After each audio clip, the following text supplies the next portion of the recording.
C'est comme si on peut traduire les pensées, mais traduire aussi le désordre énergétique ou l'ordre énergétique. La répartition de l'énergie dans une personne en fonction de sa psyché.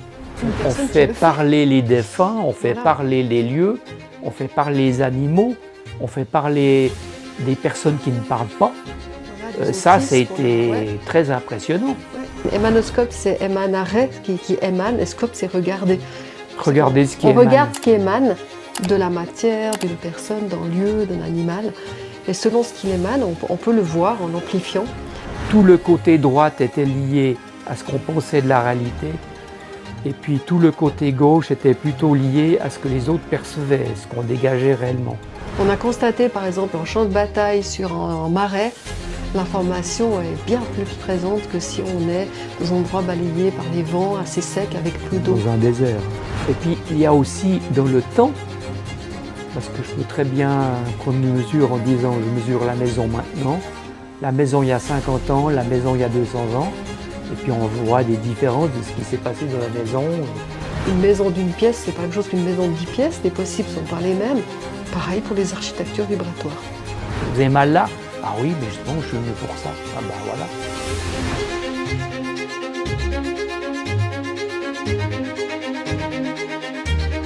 Ça va.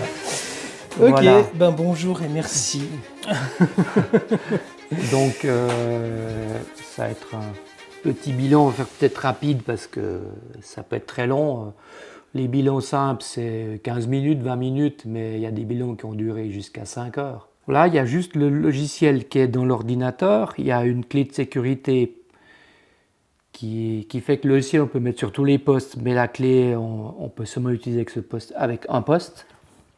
Et puis l'appareil, c'est juste ça, donc c'est ce petit boîtier voilà, qui est relié à l'ordinateur et puis qui est relié à un capteur. Voilà. Ok. Et donc après, il suffit de faire une mesure. Donc, alors le capteur capte quoi? Le capteur, oui, c'est une bonne question. C'est toujours posé, on s'est demandé, mais on ne sait pas trop ce que ça capte, mais ça capte les informations. D'accord. Alors, informations électromagnétiques? Non, informations.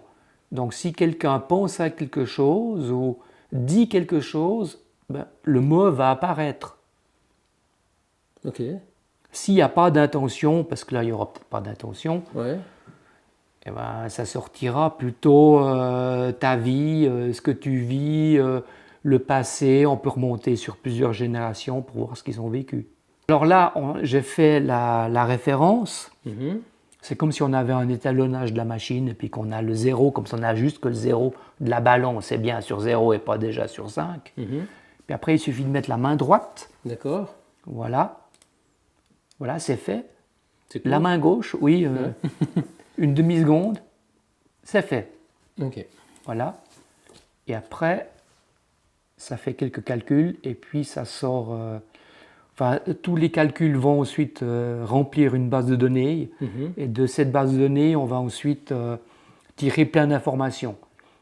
Donc là, c'est la première page qui est la signature vibratoire. Je ne sais pas si tu veux me regarder un petit Bien peu. Bien sûr, là. ouais, volontiers. Voilà. Alors ça, on peut faire une prise de vue d'écran. Voilà, donc je la fais là. Voilà.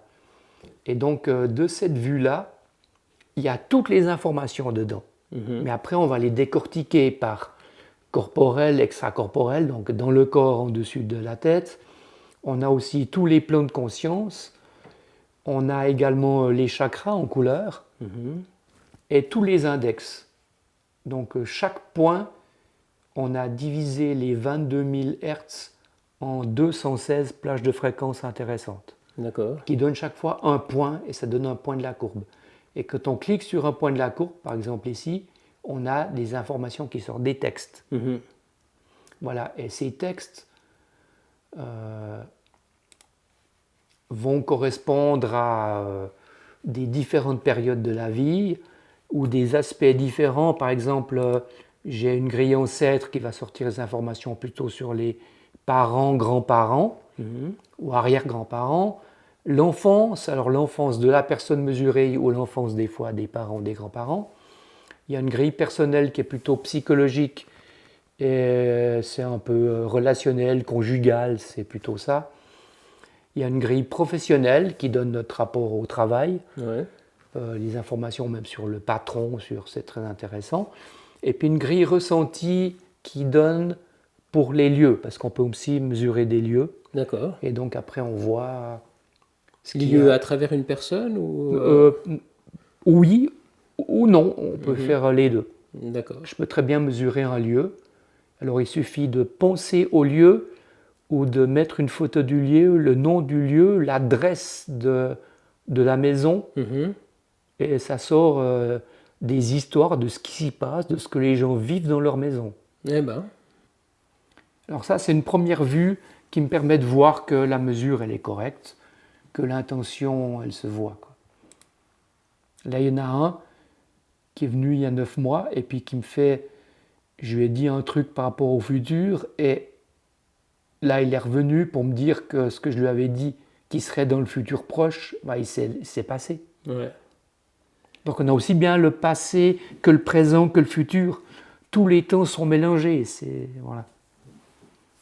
Ok, donc c'est le futur comme des probabilités, des chemins Des à probabilités. prendre, et Alors moi je dis toujours c'est une probabilité tant qu'on ne change rien. Ouais.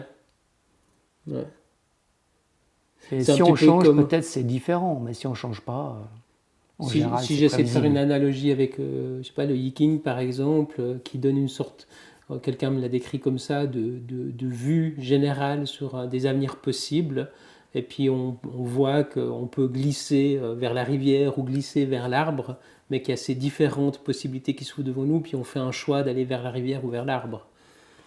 Est-ce que c'est ça un petit peu le futur comme il est perçu au travers de cette... Moi je pense qu'il est très déterminé par ce qui s'est passé dans l'enfance ou de ce que les parents, les grands-parents ont vécu. Mhm.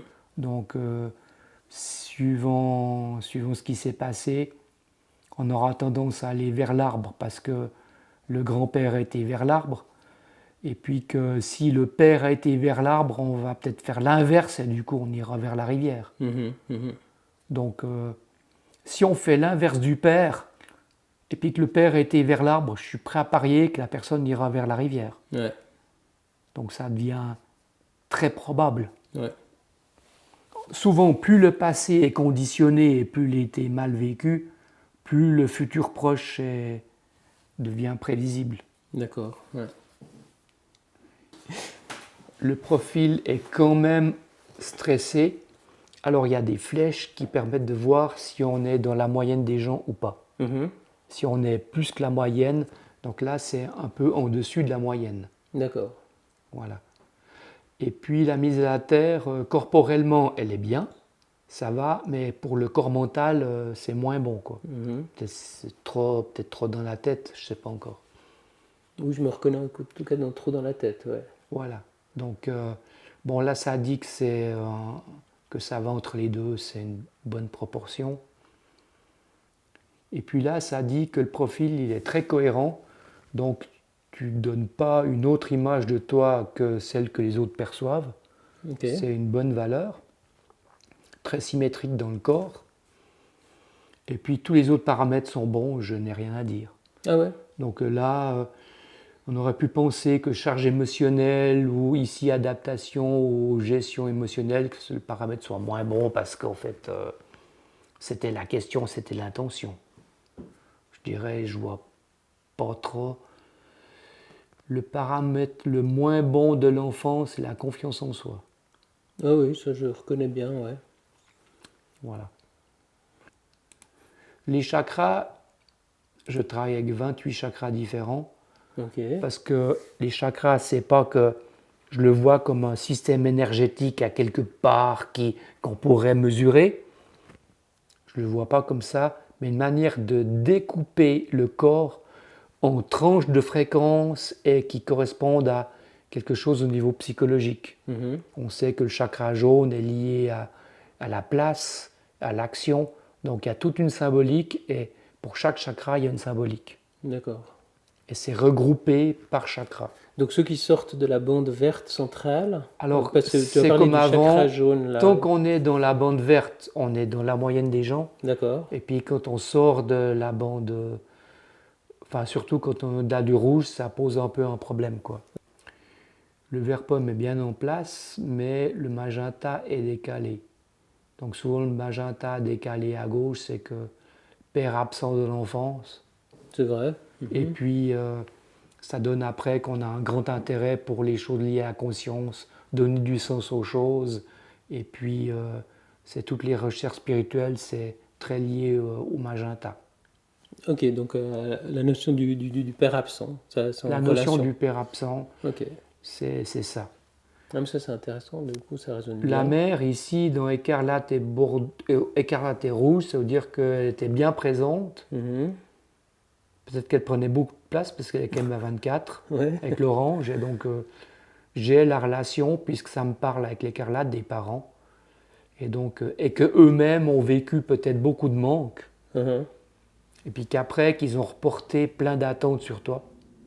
Ouais, c'est possible. En tout cas, ils ont vécu les deux des manques, ayant vécu les deux dans des pays en guerre avant de se réfugier en Suisse. Je sais pas si c'est... Ah ben certainement, oui. Et puis les animaux, c'est pareil. Si quelqu'un fait de la communication animale, peut-être qu'il voudra, parce qu'il fait des soins avec les animaux, peut-être ça met des mots sur ce qui se passe entre le gardien de l'animal et l'animal. Mhm. Et puis comme ça, on va identifier ce que l'animal a vécu, le lien entre l'animal et la personne. Mhm. Et puis après, on pourra travailler sur l'animal ou sur le gardien de l'animal, tout dépend, quoi. Mais alors, quand tu disais avant qu'on peut mettre la photo d'une maison, Oui, c'est sur- pareil, oui. mais sur cet Oui. instrument ici. Oui. Mais comment est-ce qu'on explique le fait que les informations passent à partir de la photo d'une maison? Moi, je l'explique simplement parce qu'il y a un champ d'information. Et quand la personne met la photo de sa maison sur le capteur, elle ne peut pas ne pas penser à sa maison. Mhm. C'est comme si on dit ne pensez pas à un gros ballon rouge, on voit automatiquement le gros ballon rouge. Mhm. Et donc, quand la personne elle met ça, elle fait le lien. D'accord. Moi, j'ai besoin de voir la maison parce qu'à quelque part, je me connecte aussi au champ quantique. Si les deux sont avec la même intention, c'est mieux. Ouais. Ok, on va commencer. Si vous pouvez peut-être vous présenter, chacun d'entre vous, votre nom, prénom évidemment, mais un peu qui vous êtes, votre parcours. On commence par les dames. Alors, merci beaucoup. Et moi, je proposerais que moi, je présente Stéphane et que tu me présentes. Comme ça change. Très bien. Je trouve que Stéphane, à la base, c'est un architecte incroyable qui a réfléchi à bâtir pour le vivant et non pas à bâtir pour exister dans son ego. Donc de tout temps, il a commencé son parcours comme architecte. Il a réfléchi non pas à exister dans la matière, une maison doit servir ses habitants. Donc il a réfléchi aux matériaux, il a réfléchi à construire des habitats dans lesquels on se sent bien. Par extension, ça l'a mené à la géobiologie, à s'intéresser à l'environnement, à savoir dans quel lieu on est bien et pas bien. Il était passionné des lieux sacrés, évidemment, toute la dimension spirituelle était déjà là, à comprendre qu'est-ce qui fait l'interaction de l'homme au sein de l'univers. Et puis, il s'intéressait après à l'architecture intérieure, la bioénergie, comment se passe l'énergie, la circulation, toute l'architecture du vivant. Et puis pour couronner le tout, en fait, il était clairvoyant, il a développé ses perceptions extrasensorielles pour mettre tout ça à ce service et se dire c'est quoi une structure saine, c'est quoi un habitat sain, c'est quoi un être humain sain, et puis essayer de faire une architecture qui tient la route et qui permet de construire et soutenir le vivant. Et ensuite, ça l'a amené à tout le travail des machines quantiques, parce qu'il est passionné, ce côté à la fois mystique et scientifique réuni, qui fait qu'il a toujours cherché à confronter ses perceptions à une réalité qui tient la route. Parce qu'un bâtiment qui s'effondre, ça vaut rien pour un architecte. Voilà, c'est comme ça que je te définirais. Alors, oui, merci. Du coup, ça va être très compliqué pour moi parce que là, t'en as tellement fait que, ouais, voilà. C'est pas simple, quoi. Faut juste présenter Catherine. Hein? Faut juste Tu me présenter Ouais, Catherine, on se connaît depuis très longtemps puisqu'elle a aussi été mon assistante un certain temps pour des formations que je donnais en bioénergie. Et puis, elle avait tellement de qualités que je ne pouvais pas, parmi tous ceux que j'avais vus, c'était clair que c'était elle qui devait m'accompagner pour ces formations. On a beaucoup travaillé ensemble, pas toujours évident parce que je suis quand même assez pénible comme individu, donc voilà. Mais voilà. Et puis, naturopathe à la base, et donc bien sûr les énergies, acupunctrice aussi. Donc elle était déjà dans ce domaine-là, alors que moi j'étais purement architecte à l'époque.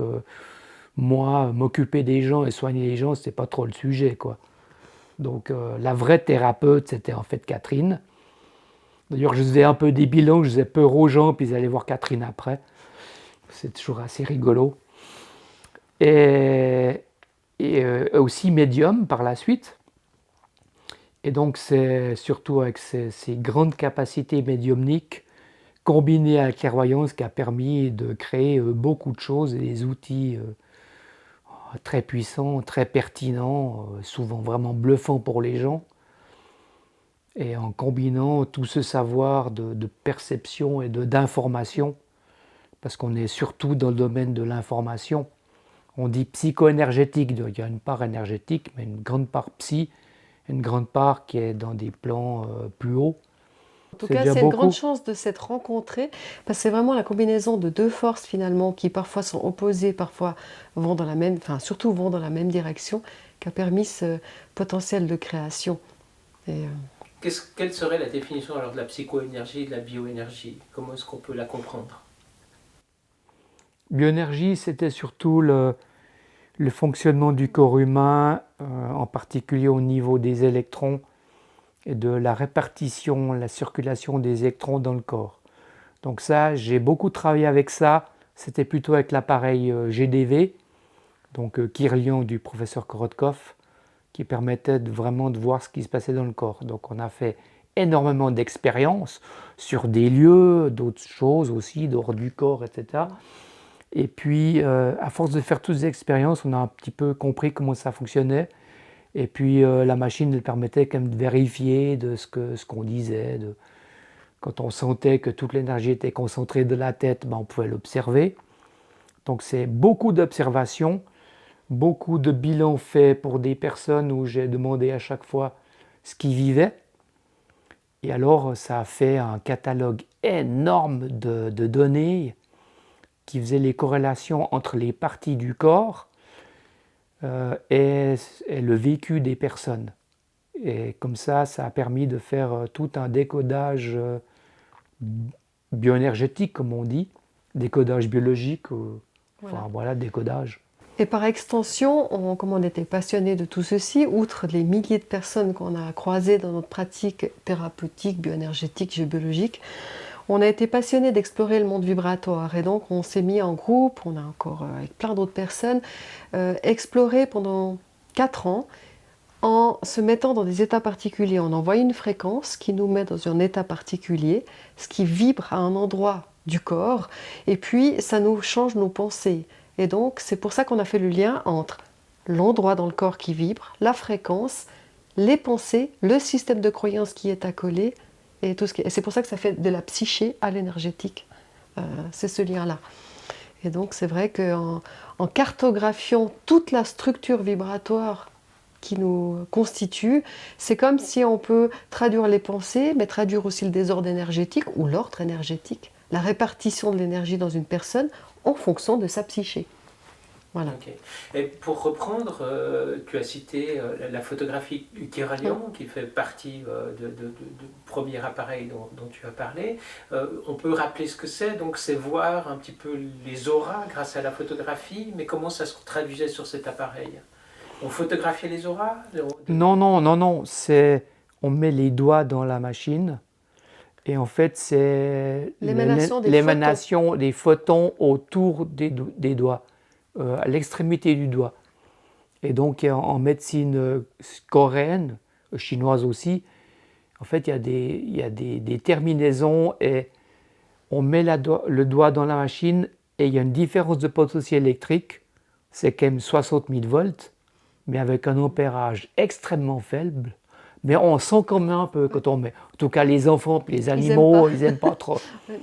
Mais, et puis, ça fait la photo, ça amplifie les photons 20 000 fois pour les voir, parce que sinon, on ne voit pas trop ce qui se passe.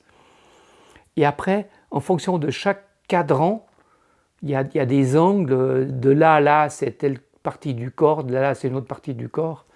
Et après, il y a le logiciel qui dessine, en fait, reconstitue une aura à partir des doigts.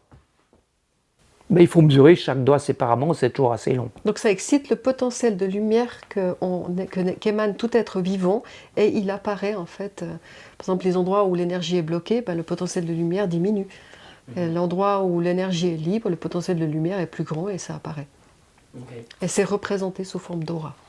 Et il me semble avoir vu un livre de toi sur des lieux de géobiologie avec des graphiques de couleurs. Est-ce que je me rappelle bien? J'ai vu il y a des années. Hein, des graphiques de couleurs autour de pierres, de menhirs, de dolmens. Comment est-ce que c'est réalisé ça?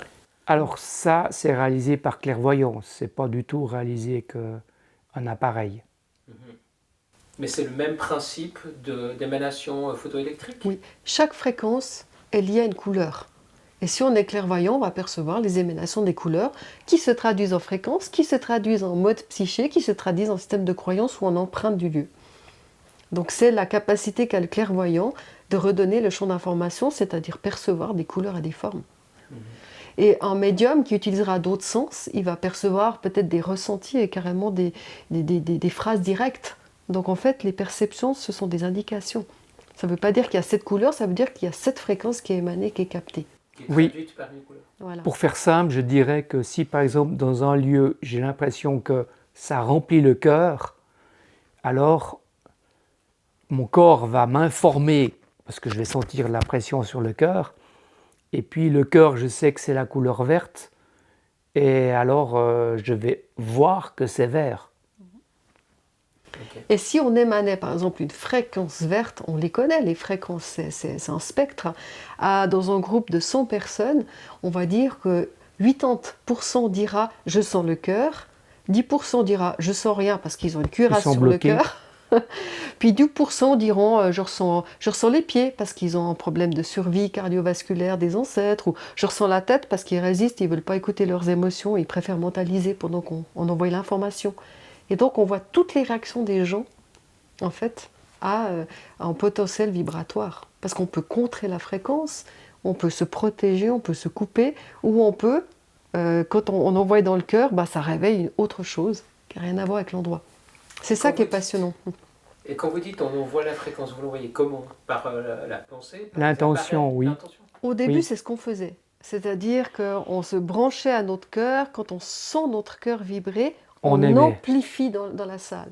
C'est comme si on peut sentir nos pieds, on les sent très très fort et on pense qu'à ça, puis les autres ils disent « Ah ben j'ai les pieds qui chauffent ». Au début on faisait ça, et puis petit à petit on a construit des outils pour émettre à notre place, ce qui fait qu'on pouvait se concentrer un peu plus sur les réactions des gens et un peu moins à émettre la musique, façon de parler. Et donc on a des émetteurs de fréquences. Et on utilise simplement un générateur de fréquences qui envoie la fréquence à travers l'émetteur. Les réactions des gens, c'est toujours assez étonnant. Donc, on voyait comment on pouvait les influencer. Donc, on mettait par exemple une couleur rouge dans une pièce, à un endroit spécifique, et les personnes qui aimaient le rouge avaient tendance à rester sur place, mais celles qui n'aimaient pas le rouge partaient. Alors qu'en fait, elles ne voyaient pas, elles ne savaient même pas ce qui se passait. Et une fois que les gens étaient partis, je regardais à quelle distance ils étaient partis, je leur disais « vous arrêtez là où vous sentez que vous êtes bien ».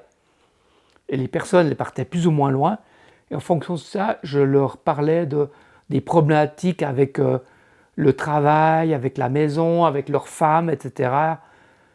Parce que le rouge est lié avec à leur la mère, mère la surtout. femme, la matérialité, la gestion de la stabilité. Et voilà. comment ils réagissaient par rapport à ça. Donc on voyait que ceux qui avaient le plus de problèmes avec leur mère, c'est ceux qui allaient le plus loin. C'est à force d'avoir fait toutes ces expériences en aveugle, en double aveugle, qu'on a compris les interactions, que quelque part, tout d'un coup, pourquoi est-ce qu'on s'asseye ici, pourquoi est-ce qu'on va voir cette personne. En fait, tout se fait de manière vibratoire. Voilà. Pourquoi on aime ça, pourquoi on n'aime pas ça, pourquoi ça nous fait réagir. Et puis c'est reproductible, quoi. Je mets une couleur verte, la personne ne part pas. Mais au bout d'un moment, je remets la couleur rouge, la personne, elle repart. Elle se lève, elle part. Elle se lève, elle part. Ouais. Donc les gens, c'est totalement inconscient. Les gens se lèvent et ils partent. quand on dit mettre la couleur rouge, on ne voit pas la couleur. C'est Non, vraiment on la voit qualité pas. vibratoire. Exactement. J'imagine qu'il y a le rouge qui occupe un certain volume dans la pièce. Bon, qui englobe toutes les personnes au départ, qui sont réunies au milieu de la pièce. Petit à petit, il y en a qui se sentent mal et puis qui s'éloignent. C'est comme on émet tous des informations, je sais pas, on était sur la route et plein de bouchons, on arrive, on est en colère, mais après on se dit ah tiens, je suis une femme, j'ai pas le droit d'être en colère, j'ai fait un grand sourire, mais je suis encore dans l'état de colère. Je fais un grand sourire, je vais donc envoyer comme signaux un beau sourire à l'autre, visuel, mais je vais émaner de la colère. Et bien cette colère dans la pièce, ça pourrait être comme du rouge ou peu importe, ben, ceux qui ont de la peine avec la colère vont m'éviter, ils vont partir à l'autre bout de la pièce. Ceux qui ont l'habitude d'être en colère, ils vont se ramener, puis ils vont dire « Ah oh, bah tiens, t'es un mauvais poil comme moi », inconsciemment. Et donc ils vont se rapprocher de moi. Et puis c'est la même chose pour tout, toutes les émotions, les sentiments, les états d'être. C'est comme ça que ça se passe, les vibrations. Donc l'information, la fréquence résiduelle, après les choses se dissolvent, à moins qu'on y remette une couche et une couche. Prenez une vieille maison ou je sais pas, sur un cimetière où tout le monde, enfin, ou des choses assez lourdes qu'on a remis couche après couche après couche, l'empreinte, le sillon est plus fort que si on vient juste de mourir ou d'avoir un peu de souffrance. Enfin voilà. Donc, et ça dépend des sillons. Et ça ne se voit pas, et pourtant, pour quelqu'un de sensible ou qui utilise ses perceptions, ça se pressent. Voilà. Et ça peut faire des incohérences en fait, entre ce qu'on voit et ce qu'on sent. Ça reste un certain temps jusqu'à ce que ça disparaisse ou que quelque chose d'autre remplace. Voilà. Pour moi, les émotions, ça fait... Je pense qu'il y a aussi toute une émanation électromagnétique ou des particules et que ça modifie surtout l'eau qui est dans la pièce. Alors, l'humidité qui est dans l'air, mais surtout... tous les matériaux, parce que tous les matériaux ont de l'eau quasiment. Et ça informe l'eau qui est dans la pièce. Et après, ben, quelqu'un d'autre qui arrive et qui ne sait pas ce qui s'est passé, ben, va ressentir l'émotion qui est encore cristallisée. Pour peu que ce soit une personne qui s'interdit d'être en colère, ça va être encore pire. Ça va l'influencer directement et ça va s'amplifier. Mais une personne qui n'est pas sensible à la colère, elle va rien remarquer, elle va dire non, ici il n'y a rien de spécial, quoi. En fait, tout le monde a raison, puisque tout le monde entre en résonance ou pas avec un lieu. Selon son propre système énergétique et vibratoire. Et donc cette question de l'eau, c'est intéressant. Alors c'est une sorte d'empreinte dans l'eau, on peut parler de mémoire de l'eau, ce genre de choses. Bon, il y a beaucoup de choses qui ont été dites à ce sujet. Moi, je pense que c'est ça, oui. On a constaté, par exemple, en champ de bataille sur un marais, l'information est bien plus présente que si on est dans un endroit balayé par les vents, assez sec, avec peu d'eau. Dans un désert. Dans un désert, voilà. Et pourtant, la bataille reste horrible dans les deux cas, ou confrontante sentimentalement, mais l'imprégnation n'est pas la même. Elle Donc ne reste pas le même ça temps. fait une question d'intensité. Après, l'information n'est qu'une information. Mais on réagit par résonance à cette... donc il y a plein de réactions possibles. Et l'intensité, elle dépend de l'intensité qu'il y a eu au départ. Il y a toujours des émotions, sinon il n'y a pas d'intensité à l'information. Mais l'information, c'est que l'information. C'est-à-dire qu'on peut retrouver l'information qu'il y a eu de la colère dans un lieu sans être en colère. Parce qu'en fait, on n'est pas influencé énergétiquement. Sans perdre son centre dans la colère. C'est comme si c'était écrit « Ici, il y a de la colère ». Donc on lit qu'il y a de la colère, mais on ne la ressent pas. Alors ça ne nous influence pas. On a beaucoup d'émotions, beaucoup d'eau qu'on garde. Si on n'a pas plus de mise à la terre parce que, je ne sais pas, on ne part pas se promener, on ne fait pas de douche pour décharger nos électrons, au bout d'un moment, on accumule, on accumule, on accumule. Et ça fait beaucoup de champs d'information en incohérence à l'intérieur de nous. C'est dur de garder son alignement ou son centre. Une fois, j'ai une personne que j'ai mesurée et que j'ai trouvé qui avait beaucoup de colère. Donc il m'a dit qu'en fait, il avait beaucoup travaillé la colère, que c'était fini, qu'il avait fait plein de séances de guérison pour ne plus être en colère. Et puis sa femme était là aussi. Et après, pendant la formation, à un moment donné, j'ai mis un fichier où j'ai envoyé colère. En fait, ses yeux sont devenus rouges.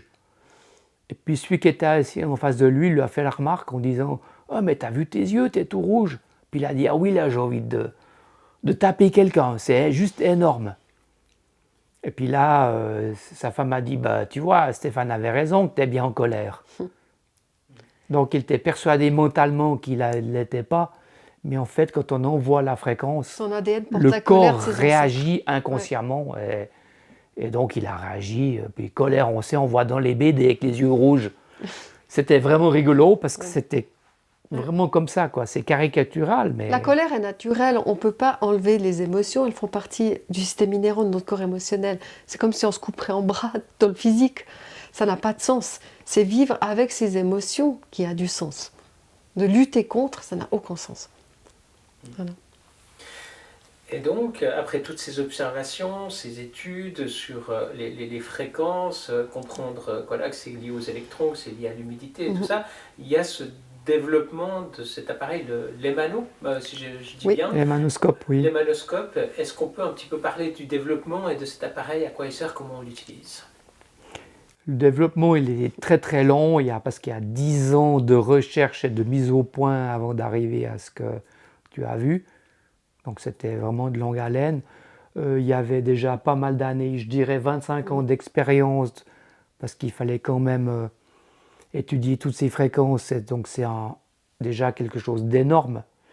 L'appareil en lui-même, c'est pas compliqué, il y a un générateur de fréquences qui émet des fréquences, et puis un oscilloscope, mais qui est après intégré dans le logiciel et qui va analyser les signaux. Et donc on commence par faire une mesure à vide, comme ça on étalonne la machine, et puis après tout ce qu'on va mesurer sera comparé à la mesure de départ.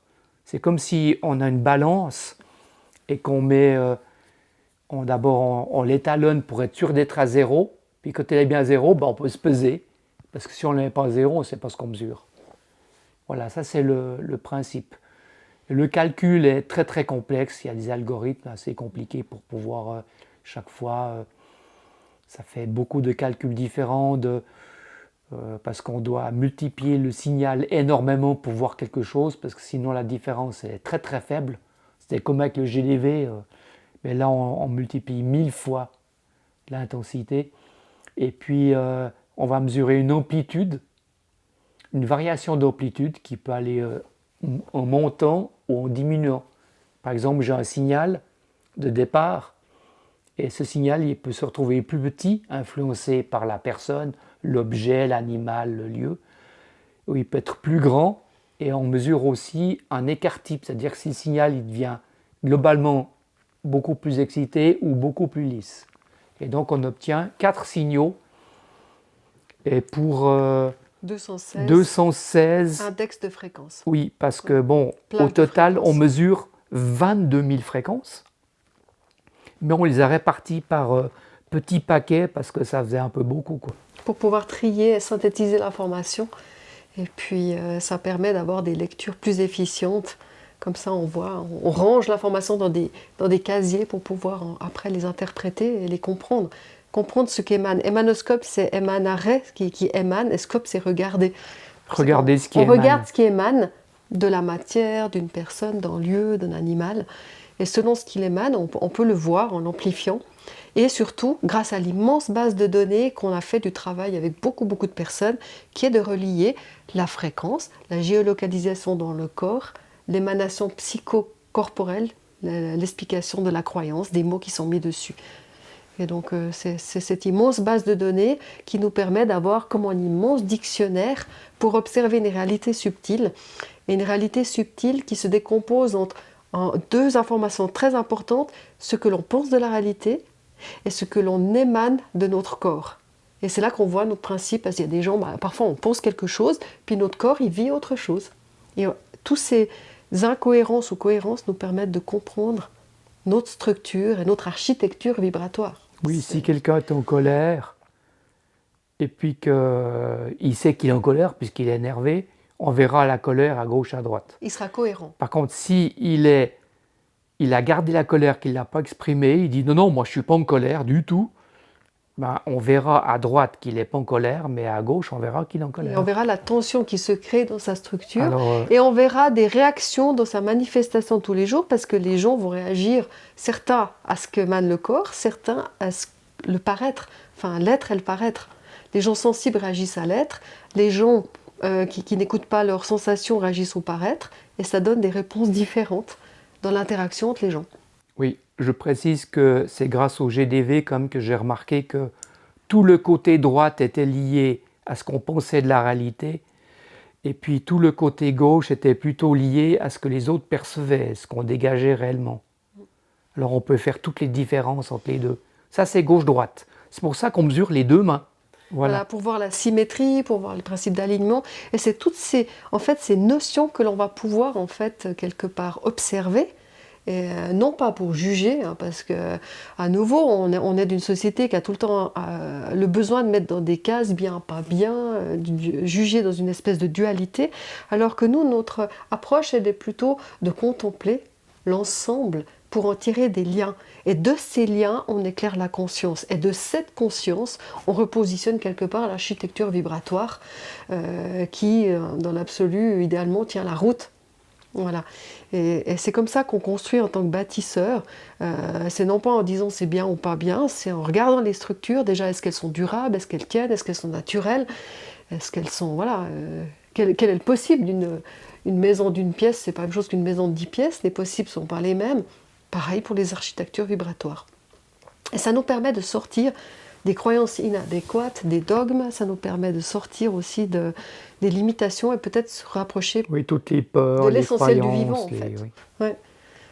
On est qui, d'où on vient, nos ancêtres, c'est quoi notre potentiel, et puis plus on est en phase avec ça, plus on se met dans sa destinée et sa réalisation. Et là, il y a une vraie paix qui s'installe, qui n'a rien à voir avec le fait d'une réussir sa vie. Pas besoin de réussir, on vit déjà. Voilà. Donc c'est un peu toute cette philosophie qui est plutôt d'aller au cœur du vivant, de le comprendre l'architecture, de s'en émerveiller aussi, aussi de s'émerveiller aussi d'où on vient, même des choses difficiles, hein, que tout a un sens. C'est aussi à la fois rassurant cette logique de vie. À qui est destiné dans la pratique cet instrument de mesure? Est-ce que c'est pour les thérapeutes? Est-ce que c'est pour les gens qui vont être entre la personne et le thérapeute pour indiquer au thérapeute comment est-ce qu'il pourrait traiter cette personne? Qu'est-ce qu'on fait de ces informations au final? Ces informations, elles ont pour but d'aider comme la personne, de faire des liens entre ce qu'elle a vécu, ce qu'elle vit maintenant, ce que les ancêtres ont vécu. Donc c'est énormément d'informations. Et alors, ça c'est pour une personne. Donc en général, c'est plutôt pour des gens qui travaillent sur eux-mêmes parce qu'ils ont envie de faire de la recherche comme ça. Et puis pour ceux qui font des soins aussi, c'est clair, pour les animaux aussi. Donc il y a pas mal de thérapeutes, de médecins aussi. Et c'est un des domaines. Après, mais c'est beaucoup plus vaste que ça. Moi, je dirais que c'est aussi pour toutes les personnes qui ont besoin de voir un paradigme plus large que celui qui nous est offert pour l'instant par la médecine ou la science. Certains ont déjà cette conscience plus ouverte et donc c'est un des outils qui permet d'aller déployer sa conscience dans des états vibratoires. Je dirais que toute personne qui est passionnée de ça serait intéressée par ce genre d'outils. Mais bien sûr que les thérapeutes énergétiques de base. Il y a la géologie aussi, puisqu'il y a toute une grille de lecture par rapport aux lieux. Donc on peut utiliser ça aussi en mesurant des lieux. Ceux qui sont intéressés aux lieux sacrés pour mesurer le lieu ou se mesurer eux-mêmes dans le lieu. Après, il y a des moyens d'utiliser aussi pour de la création artistique, pour le choix des couleurs. Enfin, c'est vraiment multiple pour choisir dans sa vie si on veut plutôt faire ça ou ça. On voit les conséquences de nos choix, même s'ils n'ont pas encore été faits. C'est un outil de conscience. Donc toute personne qui a envie d'explorer c'est très vaste. Il y a absolument tous les domaines possibles. Il y en a qu'on fait avec l'archéologie, qu'on fait avec l'astrologie. Je veux dire, ça touche à tout. Il n'y a pas de limite. Ouais. Et vous êtes les créateurs de cet appareil, l'Emmanoscope. Alors moi, je suis surtout au point de départ de la base de données qui était en lien avec le GDV. que j'ai mis en place pour le GDV. Le GDV, l'acronyme alors c'est quoi? GDV. Ouais, c'est décharge de gaz. Gaz, C'est, discharge, c'est en anglais, du c'est un professeur système. Korotkov. Ouais. Ok. Oui, parce que dès qu'on met une différence de potentiel, il y a des photons qui sortent, le gaz fait un halo photonique. Qui En fait, observe. c'est ça ça s'appelle GDV. Et donc, c'est avec cet instrument-là que j'ai pu déterminer les grandes bases, le côté droite, le côté gauche, les Tout le fréquences système aussi, d'interprétation. d'interprétation, la base du système d'interprétation. Puis après, il y a eu d'autres instruments et où j'ai pu développer encore d'autres approches, compléter ce que j'avais fait avec le GDV. Et à la fin, il y a eu le gros travail de médiumnité avec Catherine, parce qu'en fait, tout ça, c'était corporel. GDV, c'est corporel, tout ça.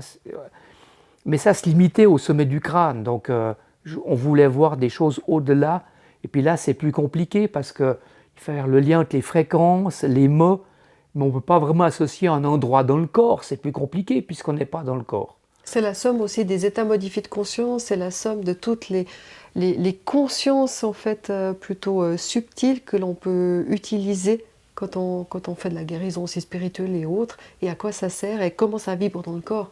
Donc c'est vrai que ça demandait d'être un petit peu aguerri pour voyager dans certains plans de conscience, pour aller ressortir l'essence des informations et à quoi elles servent, surtout pragmatiquement en bas. C'était plus compliqué ça, parce que c'est moins tangible que le corporel. Mais le travail, même si on est l'initiation de tout ça, il était aussi fait par un groupe, il était fait aussi grâce à Thierry qui développe tous les logiciels sans quoi la machine n'existerait même pas.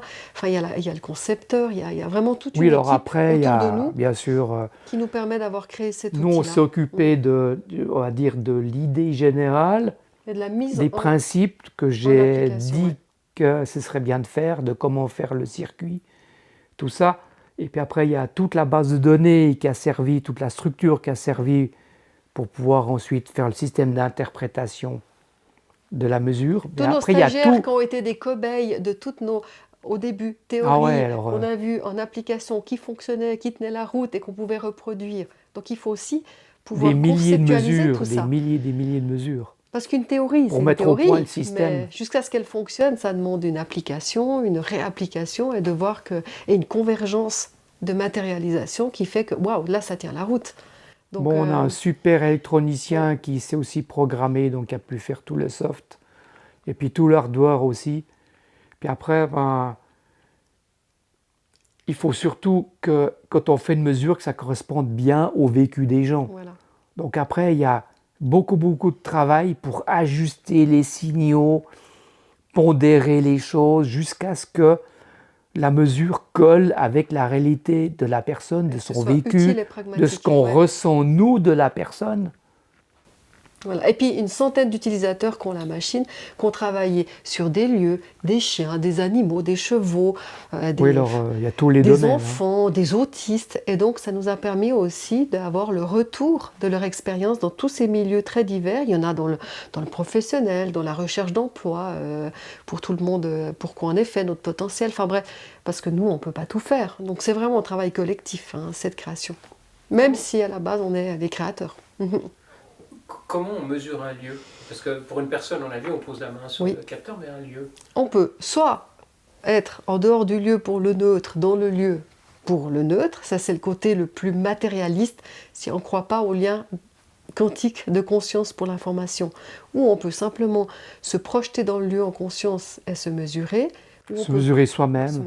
ou on peut penser au lieu par le lien quantique. Oui, alors là, c'est plus complexe parce Voilà. que Tout dépend en de la fait, conscience que l'on a en fait. il y a plein de l'ouverture que l'on a. possibilités. Ouais. On peut, moi j'ai des fois le lieu qui est sur l'écran de l'ordinateur et je mets le capteur à distance en me disant que je prends le lieu avec des résultats vraiment Incroyable. bluffants. J'ai aussi fait que je posais la photo du lieu sur le capteur. J'ai imaginé que le capteur était dans le lieu alors que j'étais chez moi. Enfin, il n'y a pas de limite avec la conscience pour pouvoir créer des liens des liens quantiques, comme on dit, et que on a fait des bilans à distance de personnes en imaginant qu'on devient la personne et qu'on met nos mains à la place de la personne. On a fait aussi Principe de transfert, on peut faire beaucoup de choses à travers le lien oui, quantique. Mais mis le nom de la personne écrit en mettant après sur le capteur. Il n'y a pas de limite. c'est vrai que quand on explique cela, la plupart des personnes disent qu'on ne comprennent pas. Mais si on leur dit, ok, pense à ton dernier lieu de vacances où tu es très bien. Ok, tu y penses, tu es comment? Ah, je suis tout détendu. Donc, c'est la preuve qu'ils ont fait un lien quantique qui a modifié leur ressenti dans l'ici et maintenant. Oui, parce que ça marche En à application, distance. c'est très simple, on le vit tous les jours. Oui. Mais quand il faut l'expliquer, du coup, on n'a plus les termes scientifiquement passables pour pouvoir expliquer un lien qu'on fait tous les Alors jours. qu'on le fait naturellement, On le tout le fait monde le fait naturellement. naturellement. La conscience humaine est faite pour ça. On pense à un être cher, tout d'un coup, on a le cœur qui s'ouvre. On est fait pour ça, on est fait pour vibrer, résonner et se relier. C'est la reliance.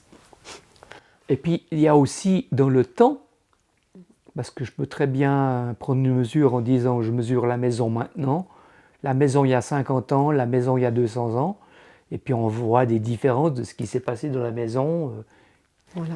Et on fait pareil dans notre propre structure vivante. Quand on repose quand on avait 30 ans, quand on avait 20 ans, quand on a vécu ça, c'est ici et maintenant dans notre système d'information. Alors dans le passé, ça se comprend, mais ça marche aussi dans le futur. Oui, oui. Parce que le passé Et est ça c'est encore principalement plus pertinent et déterminé, plus voilà. bluffant pour les gens de voir dans quel état ils sont maintenant en pensant à leur futur. Voilà. Parce que le futur, on a le filtre de nos peurs, peur de ne pas y arriver, etc. qui peut, en fait, notre futur, on peut se faire impacter par notre propre futur, comment on le regarde. Ou alors, on peut avoir des informations de ce que va devenir notre futur par rapport à comment était notre passé. Parce que ça fait une empreinte. Oui, je vais raconter juste un truc. Une fois, j'ai mesuré un chien qui était en Roumanie.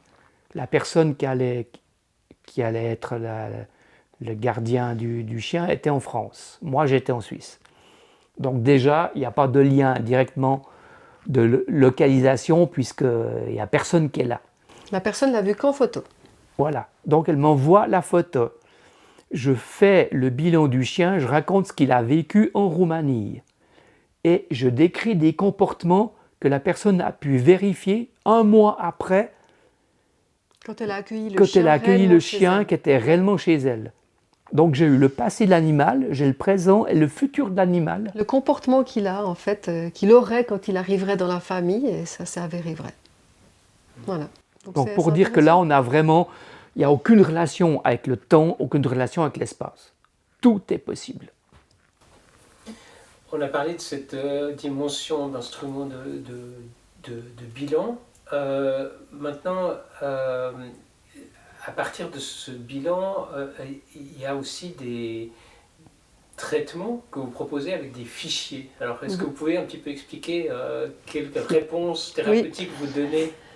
La réponse thérapeutique, c'est vrai que, bon, traitement, on est dans des mots très médecine, hein, traitement, à prendre combien de doses, combien de fois, ça c'est des questions que les gens nous posent parce qu'en fait, il y a le conditionnement. Combien de temps, combien de fois par jour? Combien de temps je dois faire? Voilà. Et puis, nous, on essaie de remettre le pouvoir dans la personne. Une personne qui sera très fluide avec les champs d'information dans sa reliance, il suffit d'une prise de conscience, de ressentir pendant 1 minute, et elle a réaligné son système. Oui, Et je prends quelqu'un, par exemple, qui a un blocage émotionnel. Elle prend le fichier qui est fluidité émotionnelle. Alors, c'est bien le fichier qui est adapté à sa problématique, donc elle va mettre le fichier. Peut-être qu'elle ne sentira pas bien au début parce que ça coince un peu, puis au bout d'un quart d'heure, elle va sentir qu'elle est beaucoup plus légère qu'avant. Donc en fait, un quart d'heure aura peut-être suffi. Peut-être qu'il faudra le répéter plusieurs fois, ou à chaque fois qu'elle sent qu'elle n'est pas libre. Donc on ne peut pas donner un dosage, une durée, c'est pas quantifiable réellement. C'est le ressenti de la personne. Et qui puis va l'indiquer si le mouvement se met en route ou pas. Si par exemple c'est une problématique plus complexe, parce que là c'est une émotion, mais par exemple une problématique avec la mère. Donc il y a un comportement qui ne va pas avec la mère, qui date peut-être déjà depuis l'enfance. La personne va se passer le fichier, peut-être qu'elle va le mettre pendant plusieurs semaines, toutes les nuits, et tout d'un coup, il y a quelque chose qui va se passer et qui vient de la mère elle-même. La mère Donc, peut téléphoner ou elle voilà. va rendre visite à sa mère, puis elle se rend compte qu'elle n'agit pas comme les dernières fois, ce qui lui permet d'avoir un autre positionnement. Et Donc, donc là, la personne saura que, ah, bah, vu que, je dis toujours, c'est le rapport à la réalité. Qu'est-ce qui se passe? Ah, bah, ma mère, bah, elle était complètement différente, elle m'a tout pardonné. Je dis, bah, alors, il n'y a plus besoin de passer le fichier, c'est bon. voilà. Donc C'est la nous, on réalité joue qui nous avec la montre si. réalité, voilà, le retour du son. Et puis c'est vrai ce qu'on propose, c'est pour ça qu'on aime. Moi j'aime beaucoup. Bon, je suis musicienne, mais je vois bien qu'il y a une notion que si l'instrument n'est pas accordé, les notes qu'on va envoyer, elles seront toujours à côté. Et si on réaccorde l'instrument, il y a quelque chose qui vibre en harmonie plus grand, en cohérence, qui va impacter l'extérieur. Et il faut penser que chaque blessure, chaque empreinte, chaque vécu qui nous a impacté et dont on porte encore la trace, c'est comme une part de nous qui est désaccordée. Et les fichiers visent à remettre, en fait, réoffrir le spectre de l'accord adéquat. Mais on peut encore s'y aligner ou pas, parce qu'il y a des personnes qui font de la résistance. Elles préfèrent s'attacher à la souffrance ou elles préfèrent ne pas conduire l'information libre. Et donc là, ou alors n'avoir pas assez d'énergie pour conduire l'information libre. Quand on a mal partout, c'est quoi? On est contracté, on a mal. Et la souffrance sera un frein à la circulation de l'information. Qu'est-ce qu'on entend exactement par fichier? Comment ça se présente? Alors, Quel diffuseur oui, le fichier, en fait, c'est un fichier informatique. C'est en réalité comme un morceau de musique. Un fichier son. Donc, c'est un De fichier fréquence. son.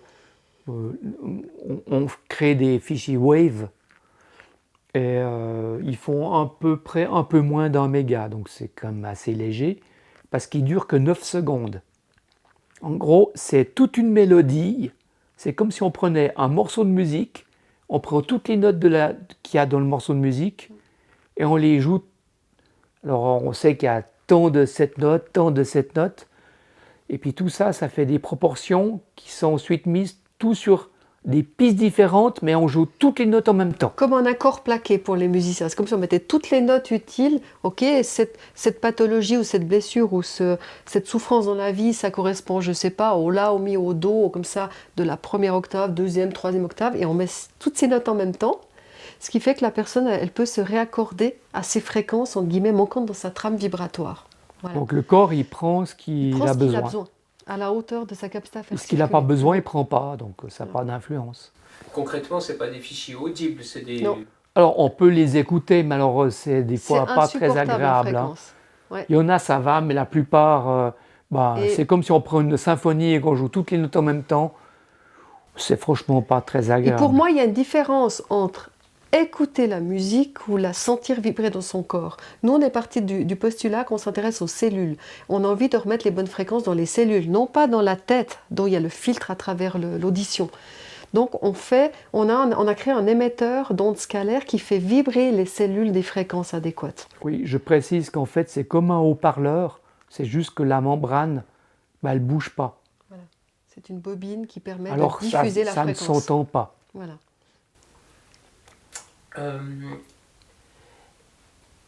Est-ce que vous faites des formations sur cet appareil ou est-ce que vous êtes plutôt des thérapeutes ou est-ce que vous êtes les deux? Alors moi je suis plus thérapeute, les séances individuelles, on a vu des milliers de personnes quelque part pour construire tout ce bagage. Moi j'ai arrêté, ça fait maintenant 7 ans, 8 ans. Et puis des formations, on en a aussi donné pendant des années. On se concentre sur la transmission de l'utilisation, pour comprendre l'émanoscope, des formations qui vont autour. Le comprendre, savoir l'utiliser, Comprendre le le paradigme prendre en main le vibratoire, mieux voilà. possible, comprendre toute la structure qui est derrière, parce que c'est important de bien savoir qu'il y a le gauche, le droite, les différents signaux, la structure de comment c'est par chakra, comment c'est organisé. Et de pouvoir Et puis appréhender comment le potentiel interpréter. vibratoire. Ouais, de qu'est-ce qu'on en fait avec les fréquences en captation, en émission, et qu'est-ce que ça permet de créer avec. Donc on se concentre là-dessus principalement. Et donc ces formations sont ouvertes à toutes les personnes qui voudraient s'équiper d'un émanoscope? Oui, tout à fait. C'est même exclusivement pour ces personnes-là. Et c'est le passage obligé, on ne peut pas acquérir l'outil sans avoir la base qui permet de l'utiliser. Et donc dès que les gens ont l'outil, alors parce qu'ils viennent aux formations, ils vont acquérir l'outil lors de la formation. Et là, ils se mesurent eux-mêmes et ils se font leur propre bilan complet, que je leur explique comment faire pas à pas. Et puis il y a des manuels pour expliquer le soft, pour expliquer toutes les vues, pour expliquer chaque petit module séparé, et puis pour la manière d'interpréter les choses. Donc il y a plein de manuels différents qui sont intégrés dans le soft. Et puis on a d'autres espaces en fait qui sont liés à toute notre conscience du paradigme vibratoire, qui ne sont pas forcément, mais on utilise les manoscopes dedans. On a une fois par année une semaine de transformation alchimique pour toute personne qui veut vivre un vrai processus sur tous les plans. On a il y a des journées initiatiques ou d'autres arts que l'on utilise pour favoriser tous ces espaces vibratoires. Mais autour des manoscopes, on a vraiment, c'est un outil qui est passionnant et qui permettra des explorations passionnantes par beaucoup. Et ce paradigme ne demande qu'à être exploré pour pouvoir en fait ouvrir notre conscience sur un monde plus large dans le fonctionnement, qui a plus de sens peut-être. Chaque machine avait un peu ouvert la conscience sur des choses, mais les manoscopes, c'est juste énorme parce que la plupart des autres machines ne sont que corporelles, alors ça reste limité à l'aspect physique, tandis que là c'est très très très vaste. Ça relie l'information jusqu'au cœur de la matière et de prendre de la matière qu'est-ce qu'elle émane comme information. Et là on a tout. Quelle est votre vision et votre compréhension du monde et de la réalité? Il y a des gens qui disent que le monde est purement mental, et puis la matière est un aspect du mental. D'autres qui disent que voilà, la matière est le mental. Il y en a d'autres qui disent qu'il n'y a que la matière. Voilà. Quelle est votre vision du monde et votre compréhension de la réalité? Tout est dans tout. Et donc, et quand on dit qu'il y a l'esprit, mais l'esprit est aussi dans la matière. Donc, alors c'est clair qu'avec les manoscopes, on sépare les choses. Il y a la matière d'un côté, donc il y a le produit qu'on va mesurer, mais il y a aussi la psychologie de celui qui l'a créé, qui l'a produit. Il y a les histoires de famille, il y a des choses ancestrales, donc c'est la notion de temps aussi, c'est très vaste. Et puis que l'autre, les ancêtres, ils sont décédés, ils sont où? Et donc on a des choses, des informations qui sont toujours là, qu'on peut mesurer et qu'on peut déterminer et qu'après qu'on va raconter et que les gens vont confirmer que c'est ça. Donc c'est multiniveau. Pour moi, l'information, elle est dans la matière et la matière émet de l'information. Donc effectivement, je rejoins, tout est dans tout, ça c'est clair. Tout est dans tout, ouais. Et puis évidemment que selon le postulat de la conscience, à partir de quel espace on observe cette réalité, on peut avoir plein de points de vue sur la réalité. Et c'est pas incompatible. Et donc, moi j'aime bien avoir plein de regards sur la réalité, puis après, le plus important, c'est comment est-ce que je vis ma réalité. Est-ce qu'elle est une somme de souffrance ou est-ce qu'elle est une somme de reliance et je me sens pleinement vivante au sein de la... Et ça, ce sera aussi... Pour moi, c'est le plus important. C'est comment je vis ma réalité plutôt que de qu'est-ce que je comprends de ma réalité. Mais pour moi, tout est dans tout. Moi, je distingue tout l'aspect physique, matière, et puis le champ quantique et le champ d'information. Et toute matière est reliée à un champ d'information et émet le champ d'information et entretient le champ d'information. Alors je dirais que les manoscopes, vu que c'est quand même l'émanation, donc c'est d'aller capter l'information et en général ça colle avec la matière. Est-ce qu'il y a en tant que médium des choses qui sont imaginables dans la mesure d'une connexion médiumnique avec les manoscopes? Je pense qu'on l'a un temps appelée la machine médium, Oui. parce qu'elle permet de faire quelque part aussi tout le potentiel que je m'amusais ou que j'expérimentais de faire quand j'étais médium. La captation à distance, de quand on nous donne en mot, on décrit tout le champ d'information de la personne, de capter entre guillemets l'au-delà, des ancêtres, le non exprimé dans le plan de l'âme, ce qui reste chez les vivants, ce qui n'est pas dissous entre ce lien entre non-matière et matière. Et tellement d'autres choses de psychométrie qu'on peut faire en tant que médium, c'est-à-dire tenir un objet et sortir toutes les informations de cet objet. Donc, en fait, c'est ça qui a permis la mise au point de l'appareil. C'est comme une machine médium. Et donc, c'est la médiumnité, puisque on touche quelque chose, on a l'information, et puis après, c'est juste qu'on a ensuite mesuré, puis après on a associé ce qu'on avait ressenti à ce qui était mesuré, puis on a dit, ah oui, quand c'est la colère, c'est telle fréquence, etc. Si par exemple je capte un objet où il y a parce que c'est une urne funéraire, puis qu'il y a de la tristesse, alors la tristesse, ça va faire un pic vibratoire à une certaine fréquence, et à plusieurs fréquences, et donc on a associé chacune de ces émotions à chacune de ces fréquences. Et donc après, on l'a fait dans un sens, et ça marche aussi dans l'autre sens. Et combien de fois on s'est amusé, moi j'adore m'amuser, je ne sais pas, je vois une personne une seconde, et puis quelque part, mon cerveau ayant tellement travaillé pour concevoir cet outil, de dire tiens, je ressors les 10 pics, entre guillemets, que l'émanoscope va sortir. C'est comme si j'entendais les 10 fréquences dissonantes de la personne qui me donne toute sa trame d'existence, sa préoccupation actuelle, celle de ses ancêtres, l'impact et tout. Oui, Catherine, c'est un émanoscope sur pattes, hein, donc elle arrive à sortir, et puis, elle ne sait pas, hein, on fait une mesure, après je lui dis, elle note les choses, et moi je regarde la mesure, et on a la même chose, quoi. Et c'est ce qui a permis aussi de quelque part... Mais bon, elle est à l'origine de beaucoup de choses par médiumnité, donc c'est normal. Et ça permet de voir aussi la pertinence de l'outil, parce qu'une personne sache faire un truc, c'est super, mais ça reste qu'une personne. Quand on arrive à créer un outil où d'autres utilisateurs peuvent le faire, et c'est là que c'est intéressant, parce qu'on a le partage, on a le déploiement, et on n'a pas que oui, qu'une personne on fait qui le parler les défunts, on fait parler les lieux, on fait parler les animaux, on fait parler des personnes qui ne parlent pas. Voilà, ça a été très impressionnant. Ouais. On peut dire ce qu'ils vivaient.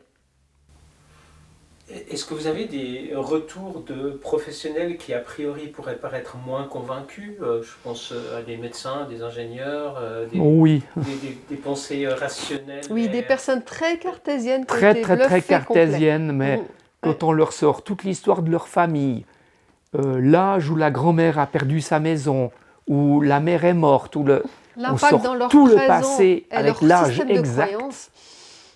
Ouais, ça percute quand même. Après, c'est pas évident de faire aussi. Il faut penser que ce soit constructif. Si une personne a une certaine vision du monde qui est comme ça, et puis qu'on présente ça, il faut aussi pouvoir aussi construire avec ça.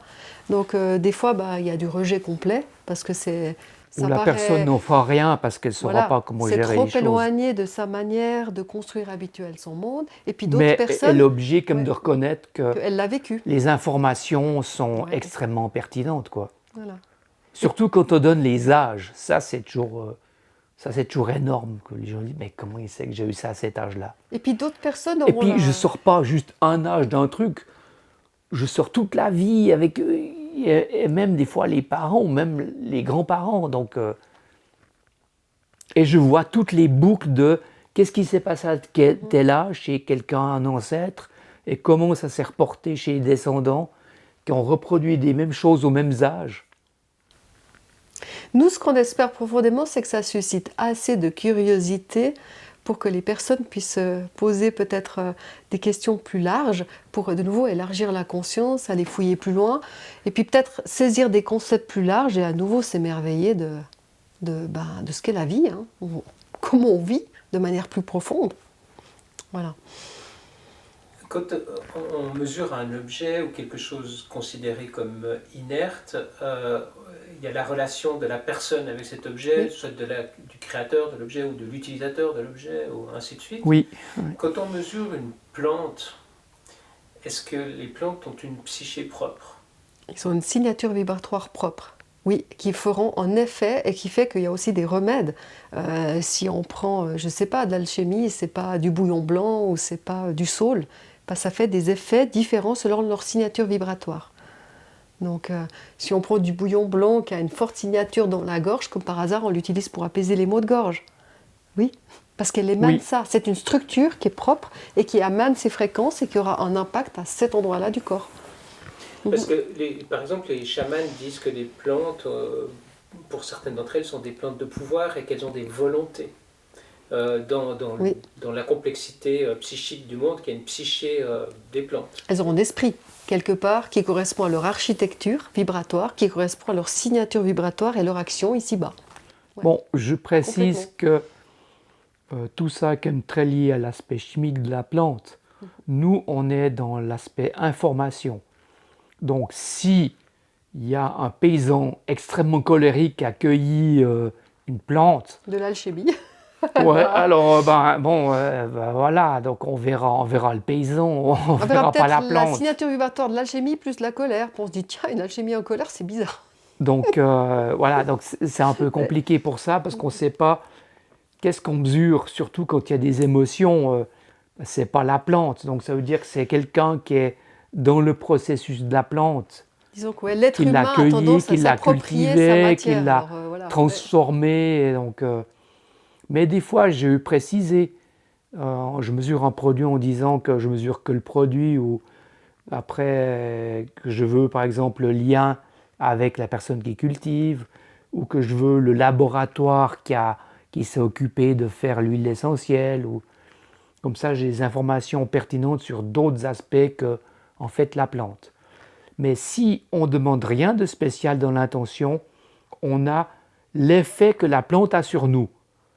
Parce que bon, généralement, quand on mesure une plante, on sait qu'on mesure une plante. Donc on est forcément présent et donc on sait que c'est ça qu'on mesure.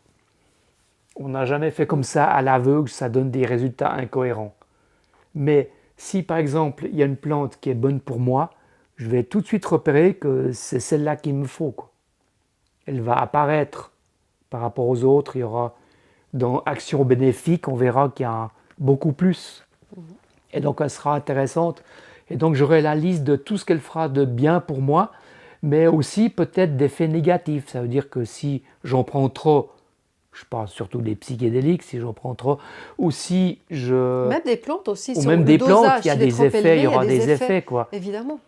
Donc on a tous les effets possibles en fonction de si on accepte d'absorber la vibration de la plante, si on refuse la vibration, si on n'est pas en résonance avec la vibration, si on amplifie le problème momentanément, parce qu'il peut y avoir une aggravation Ou pendant un alors petit on moment. crée une collaboration avec la plante. La signature vibratoire, c'est comme un être, enfin c'est un esprit. Est-ce qu'on arrive à collaborer avec l'esprit de la signature vibratoire?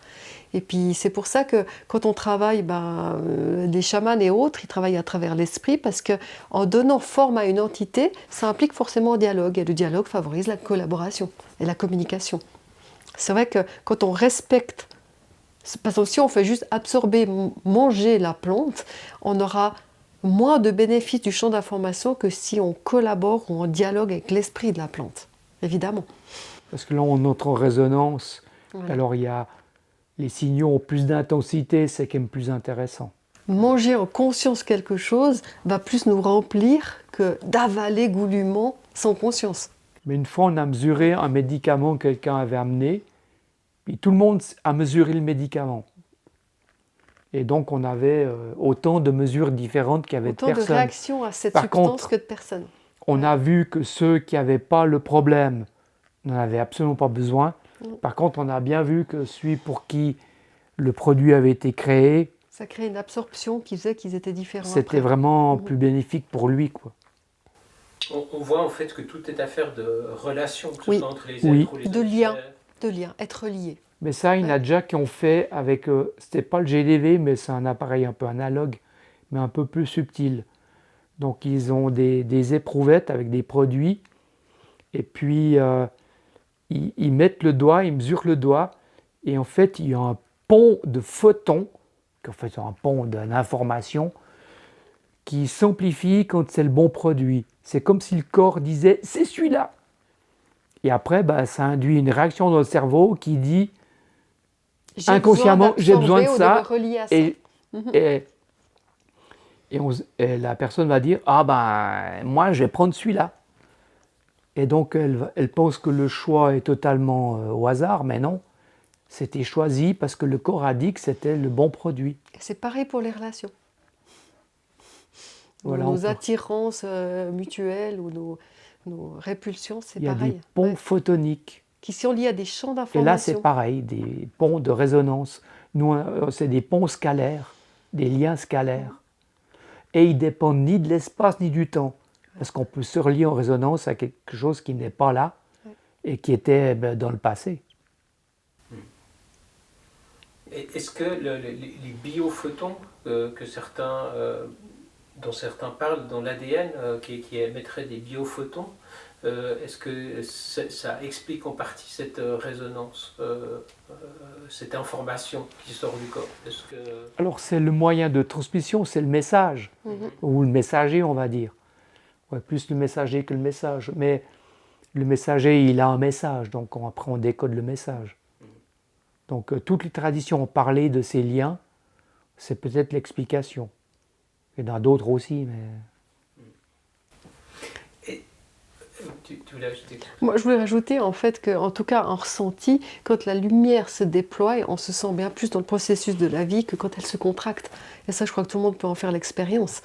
Donc naturellement, pour en être vivant, tel que nous sommes tous ici-bas, on va chercher plutôt à vivre qu'à mourir. Donc quelque part, on sera toujours attiré par ce qui nous fait du bien, pour autant que notre corps mental souhaite vivre, parce que souvent, notre tête est partie dans des croyances qui sont parfois contraires à la vie.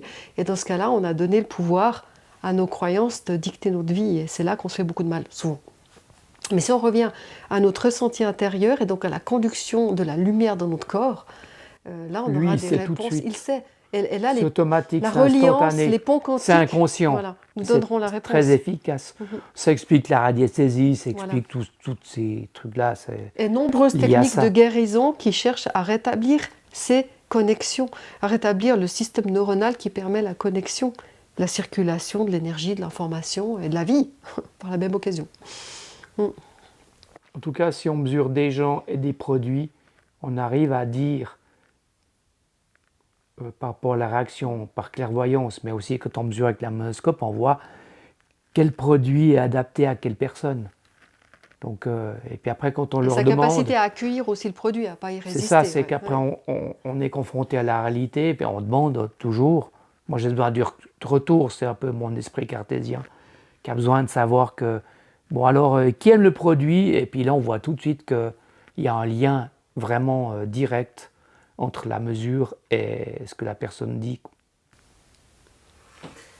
Est-ce qu'il y a quelque chose qu'on n'aurait pas abordé, que vous aimeriez, ou un mot de la fin, une conclusion, quelque chose à ajouter? Pour moi, le plus important, c'est de vraiment faire le lien avec son corps et son ressenti. Il n'y a pas de spiritualité sans cette pierre de base, parce que le ressentir, faire le lien avec tout ce que dégagent nos cellules va nous donner en fait un axe de vie que notre tête et nos croyances ne peuvent pas nous offrir.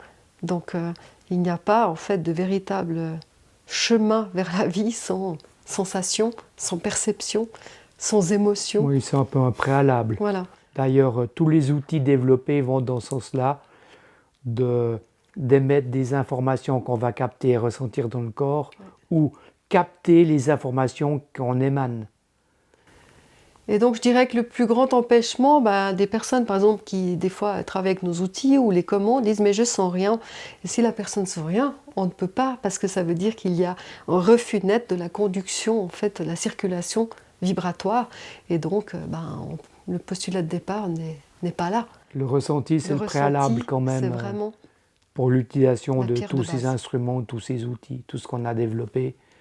Parce que c'est parti de cette idée-là, quoi, de et départ. donc c'est reconnaître sa sensibilité, qui est donc c'est déjà dépassé, parce que en anglais on dit sensitivity et sensible, puis chez nous t'es sensible, on le juge, on verrouille. Mais en fait la sensibilité, c'est l'art d'utiliser ses sens, et donc il n'y a pas de vie sans utiliser ses sens. Donc c'est le point de départ.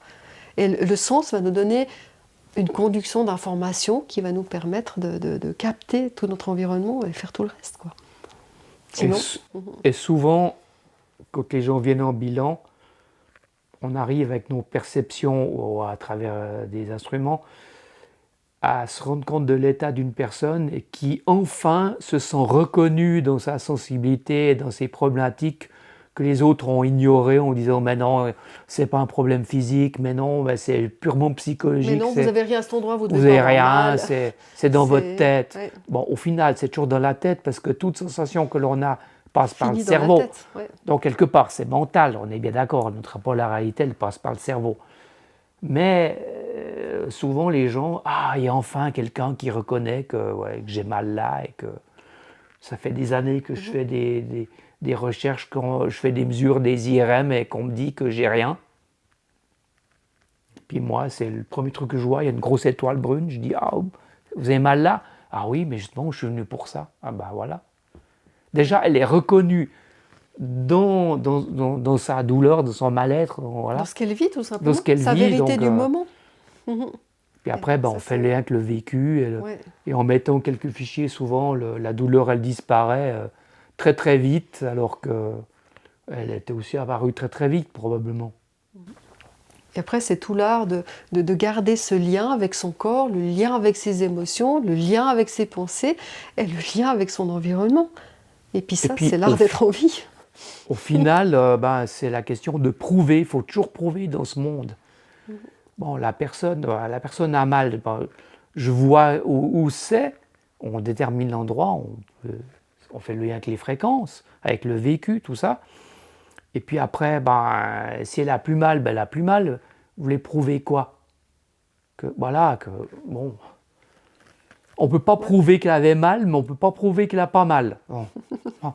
Ça devient un peu ridicule, non? Oui, on s'est enfermé dans des croyances, je crois, un Ouais, petit peu très c'est limitantes prouvez-moi que vous collectivement. avez mal. Oh non, ben bon, voilà, sur une échelle de 10, oui, bon. Donc l'important, c'est que la personne ait plus mal, nous, le reste, on s'en fiche un peu quand même. Ou tout du moins qu'elle puisse vivre sa réalité. Enfin, au début, je voulais Pas un au peu cœur de sa prouver, souffrance. c'est vrai, plus jeune, je voulais un peu prouver tout ça, Ou te mais prouver à toi-même me que ça prouver à marchait. moi-même que C'est ça normal marchait. au début. On ne sait pas quand on ouvre des Mais voies. après 30 ans, on voit bien que ça marche, donc on s'occupe plus de ça, c'est On a pas la chance intéressant. de ne plus être à l'étape de devoir prouver qui on est, Oui. ni de devoir se battre pour. Nous sommes tout le temps libres d'être nous-mêmes. Et donc, nous, ce qui nous intéresse, c'est ce lien incroyable que l'on peut observer dans le paradigme vibratoire. Ça nous émerveille.